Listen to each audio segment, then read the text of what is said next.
Glenn Castanheira is Executive Director of Montreal Centre-Ville. Glenn, how you doing? Well, I have 99 problems, and parking is one. All right, Glenn, you are on point. Let me tell you something. Let's talk about parking, because if you're headed downtown today, hopefully you started to feed the meter at 8 a.m. Parking now, extended hours, 8 a.m. to 11 p.m., Monday through Saturday. Boy, the rates are going up as well, downtown and the Old Port. Glenn, how big of a deal is this increase? Well, it is a deal. It's not the biggest deal, and it's not the biggest issue we have. It is quite unfortunate as a decision, and I would say that what makes it more frustrating or bitter is that we really feel, and our businesses really feel like they've been misled. We've been told, let's remind our listeners, your listeners, that we found out last spring by surprise that the city was changing the schedule of the parking meters because, well, someone on Crescent Street saw someone changing the stickers on the parking meters. That's how we found out. And then there was a whole brouhaha of pointing fingers. It's not us. Somebody didn't do their job. They weren't, nobody wanted to take the blame. And then the city said, it's a miscommunication problem. Let's discuss. So we finally meet with the city, and we're told that this decision is made. And not only is it made, it's made to help our restaurants, which really surprised us. And then we asked for a moratorium to actually go back and do their homework.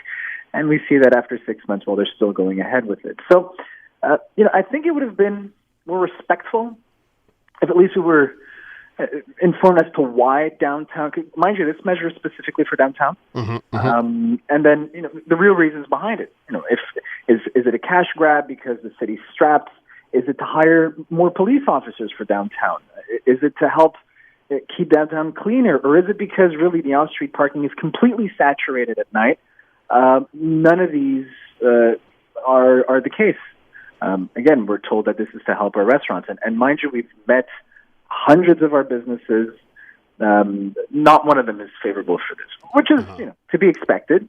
Which, again, if this was for something else, I don't know. If there was another reason behind it, we would have really liked to know it instead of being told that it's for our own good. So, Glenn, a couple of things. The information is trickling in right now about the tax increases that are coming out, and of course the city is strapped for cash. I want to get to what you mentioned here about them saying it'll help restaurants. So let me throw something at you, right? Because I've heard the argument that the way parking should be priced is so every time you go downtown, 10% of spots are free, so you never have to go around the block. You always find parking right away.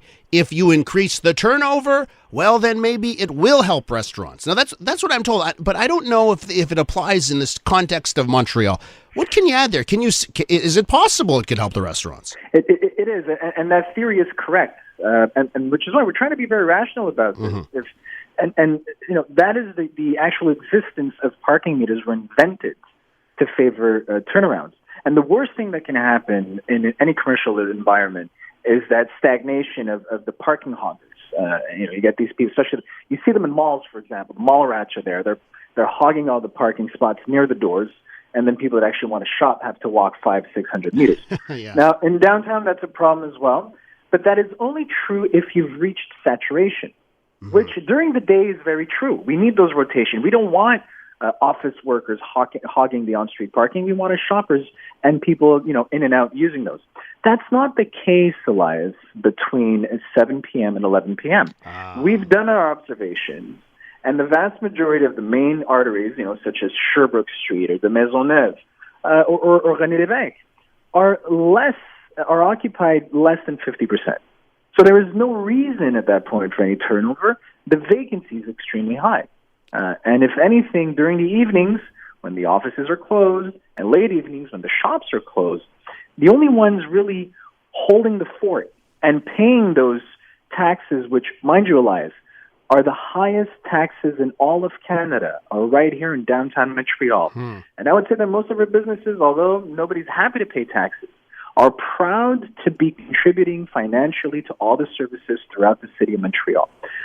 But we don't understand why our patrons should be taxed additionally when they've already done that support. So if anything, we should be supporting our restaurants and our venues to be more profitable in this situation. And once we reach saturation lines, that would be a good problem to have. Yeah. And let's do it. I'd be the first one to support it. So it sounds like, we have to look at this in two different ways. The 9 to 5, 9 to 7, and outside of those hours, they should be treated completely differently. And the city has gone with one size fits all.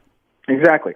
And mind you, they've always been treated separately, and it worked pretty well. Again, which is why to this day, we do not understand this decision. And we feel like, like we've been misled, which kind of adds insult to injury. Injury we can get up from. Yeah. We can understand things. We're reasonable. I don't want to make this an emotional debate about your for cars, against cars, parking should be free. No, on-street parking should not be free. It's public space. But the other extreme just doesn't make sense either. Not to us, anyway. Glenn, we're with Glenn Castanheira, Executive Director of Montreal Centre-Ville. Glenn, I saw your post on social media this week and interacted with it about another example of construction right in downtown Montreal where the setup of the orange cones is designed to ruin traffic for block after block after block. I believe it was on de Maisonneuve. Correct me if I'm wrong. Correct. Yeah. Yeah. So that side of things here is it a double whammy? Increase the rates on the parking. Make sure people can't drive. I think that's where people go down. Oh my goodness, they just hate cars. Is because they get that double whammy. Is there a light at the end of that tunnel? Elias, I don't want to make it worse, but it's a triple or quadruple whammy. So it's very true for the drivers, like you just said. It's also true for pedestrians and cyclists. Because at the same time, so let me add to that sad pile of examples, is that at the same time we're increasing taxes, we're lowering services in the public transportation. So if you're taking public transport, if you're one of the millions of people that come downtown by public transportation, thank you, but you've seen that your services have declined. You've seen that, on top of that, the social crisis that we're seeing is not being tackled properly. So if you're a pedestrian, same thing. You're seeing these orange cones that are not only polluting your vision. You're trying to walk downtown, have a decent, good time while you're surrounded by construction sites or at least signage, even if there is no construction. And if you're a cyclist, it's the same thing. So it's really affecting everybody. And there is no explanation for this other than, and we've made this demonstration ourselves, the Chamber of Commerce has done this as well, demonstrating that the rule book, because as you know, red tape is there, or orange tape if you want to call it that, is that there is a rule book in Quebec of how you should do signage around a construction site. And it does not distinguish the Maisonneuve from a countryside dirt road when it comes to obligations. Yeah. So in the case that I shared, it's a tiny construction site blocking one lane on 3 blocks, forcing the Maisonneuve on 1 lane and prohibiting left turns on the only left turn being on Stanley in that area. So it's just one example amongst many others. Okay, Glenn, listen, before I let you go, just to go through it. So Monday to Saturday, I mentioned off the top, 8 a.m. to 11 p.m. now, parking meters are enforced in downtown, correct? Correct. Okay, and then Sundays, they gave you, the way the city puts it to me, hey, we gave something for the businesses. We kept it 1 to 6 on Sunday. They were planning on an expansion on Sunday. They walked it back there. Is that anything for you, the Sunday? It's nothing for us. It is something for those that do like religious celebrations on Sundays. Mm-hmm. We wish them all the best, and we hope they enjoy it. I would say to your listeners, check out our off-street parking spots. We're working with Click and Park now. Download the app, Click and Park. It's a Montreal company. You'll find all our off-street parking. You can reserve them online, and we're looking to make an announcement later next year to allow you and to work closely together with our workers and our businesses to make your life easier to find off-street parking. You will pay for it, but you'll know where it is. You'll be able to pay in advance and leave your car there the whole evening. Don't worry about it. And that's how we want you to enjoy your experience, or better yet, come by public transport. Yeah, and let me just say, there's tons of deals to be had, generally speaking, nights and weekends on parking in the city. Absolutely. Downtown.